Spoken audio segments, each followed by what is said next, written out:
जगन्नाथपुरी में ही सुदेव नाम के एक ब्राह्मण श्री जगन्नाथ भगवान के भक्त थे। उनके कोई संतान न थी। उन ब्राह्मण ने श्री जगन्नाथ जी से प्रार्थना की कि यदि मेरे संतान होगी तो पहली संतान आपको अर्पण कर दूंगा।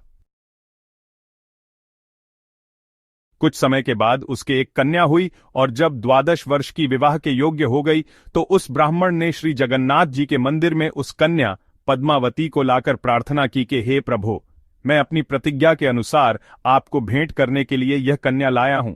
उसी समय श्री जगन्नाथ जी ने आज्ञा दो कि इस समय हमारे ही स्वरूप परम रसिक जयदेव नाम के भक्त पुरी में विराज रहे हैं, अत इसे अभी ले जाकर उन्हें अर्पण कर दो और उनसे कह देना कि जगन्नाथ जी की ऐसी ही आज्ञा हुई है।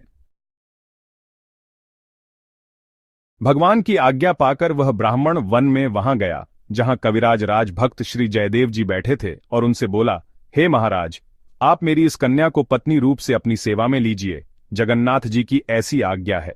जयदेव जी ने कहा, जगन्नाथ जी की बात जाने दीजिए, वे यदि हजारों स्त्रियां भी सेवा में रखें तो उनकी शोभा है, वे समर्थ है, परंतु हमको तो एक ही पहाड़ के समान भार वाली हो जाएगी। अब तुम कन्या के साथ यहां से लौट जाओ।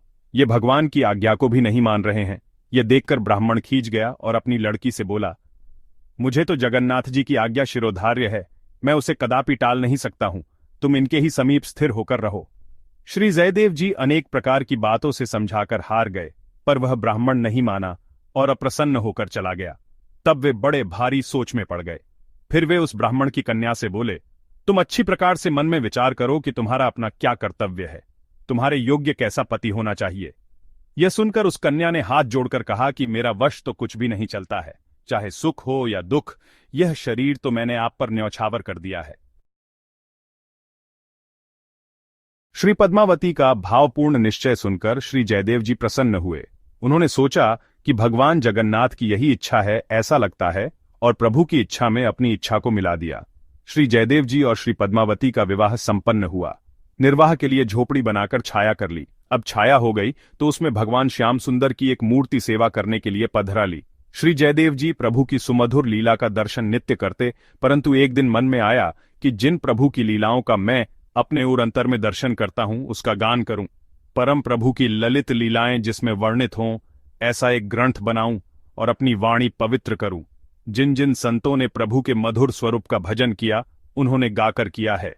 उनके इस निश्चय के अनुसार अति सरस गीत गोविंद महाकाव्य की रचना वे करने लगे। गीत गोविंद लिखते समय एक बार श्री जयदेव जी को एक विलक्षण भाव का दर्शन हुआ कि श्री श्याम सुंदर विरह के ताप से तप्त हैं। वे श्री किशोरी जी से विनती करते हैं कि आप अपना चरण कमल मेरे मस्तक पर पधरा दीजिए। इस आशय का पद ग्रंथ में लिखते समय सोच विचार में पड़ गए कि इस गुप्त रहस्य को कैसे प्रकट किया जाए, इस महाश्रृंगार रस को संसार के सामने प्रकट कैसे करूं। कलम रुक गई और सोचने लगे कि क्या करें। सोच विचार करते करते संध्या हो गई और संध्या में गंगा स्नान का नियम था। आप स्नान करने चले गए। पीछे से श्री कृष्ण जयदेव जी का रूप धारण कराए और पद्मावती जी से पोथी मांगने लगे। पद्मावती ने कहा, प्रभु, आज आप बिना स्नान किए लौट आए। जयदेव रूपधारी भगवान ने कहा कि एक भाव मन में आया है, वह लिख देता हूं, कहीं विस्मरण न हो जाए। पोथी में प्रभु ने जयदेव जी के मन में आई हुई पंक्ति लिख दी। पद्मावती जी का नियम था कि श्री जयदेव जी को भोजन प्रसाद परोस कर ही वे भोजन करती थीं। प्रभु ने सोचा, आज आया हूं तो इनका आतिथ्य स्वीकार करना चाहिए। प्रभु ने कहा, हमें जोर की भूख लगी है। पद्मावती ने भोजन परोसा और भोजन पाकर भगवान चले गए और बाद में पद्मावती जी ने भी भोजन पाया। इतने में श्री जयदेव जी स्नान करके लौट आए और देखा तो पद्मावती भोजन पा रही है। उन्होंने कहा, पद्मावती, आज तुमने पहले ही भोजन पा लिया। तुम्हारा तो नित्य नियम है कि हमारे भोजन पाने के बाद ही तुम भोजन करती हो। पद्मावती ने कहा, जी प्रभु, आप कैसी बातें कर रहे हैं, अभी मैंने आपको भोजन पवाया है। आप ही ने आकर पोथी मांगी और उसमें कोई पद लिखा और भोजन करके चले गए। श्री जयदेव जी ने देखा कि वह पद जो अभिव्यक्त करने में संकोच हो रहा था, वह पद पोथी में लिख दिया गया है। जयदेव जी समझ गए कि प्रभु ने ही यह लीला की है। जयदेव वेशधारी महामायावी श्री कृष्ण ने देही में पद पल्लव मुदारन लिखकर कविता की पूर्ति कर दी थी। श्री जयदेव जी अति प्रसन्न हुए और पद्मावती से कहने लगे कि तुम धन्य हो, तुम्हारा सौभाग्य अखंड है कि प्रभु ने तुम्हारे हाथ का भोजन पाया है। लपककर पद्मावती जिस थाली में खा रही थी, उसमें का उच्चिष्ट जयदेव जी पाने लगे। यह देखकर पद्मावती जी को संकोच हुआ कि मेरे पतिदेव आज ये क्या कर रहे हैं। श्री जयदेव जी प्रभु की कृपा का अनुभव करके कहने लगे, हे कृष्ण, हे नंदनंदन, हे राधा वल्लभ, हे व्रजांगनाधव, आज आपने लिस अपराध से इस किंकर त्याग कर केवल पद्मावती का मनोरथ पूर्ण किया।